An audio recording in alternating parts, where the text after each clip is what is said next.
এরপরে আমরা 11 নম্বর অঙ্ক করব।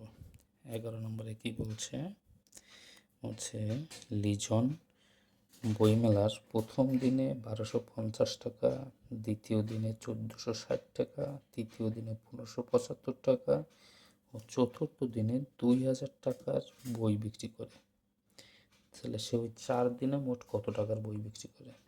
প্রথম দিন, দ্বিতীয় দিন, তৃতীয় দিন, চতুর্থ দিন, এই 4টাকে একসাথে যোগ করে দিলেই 4 দিনের কত বই বিক্রি বের হয়ে যাবে। তো আসলে আমরা করি। প্রথম দিনে কত? 1250 টাকা। এবার দ্বিতীয় দিনে 1460 টাকা, তৃতীয় দিনে 1575 টাকা, চতুর্থ দিনে 2000 টাকা। মোট বিক্রি করে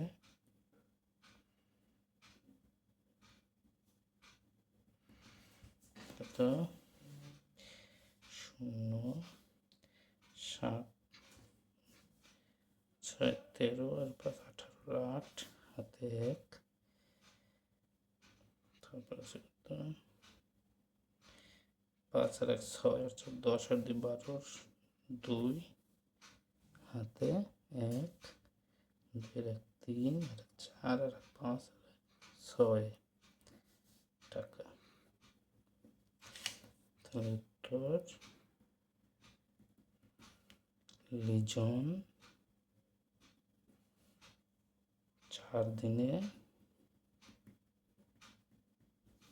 মোট 6280 টাকার বই বিক্রি করে। ঠিক আছে।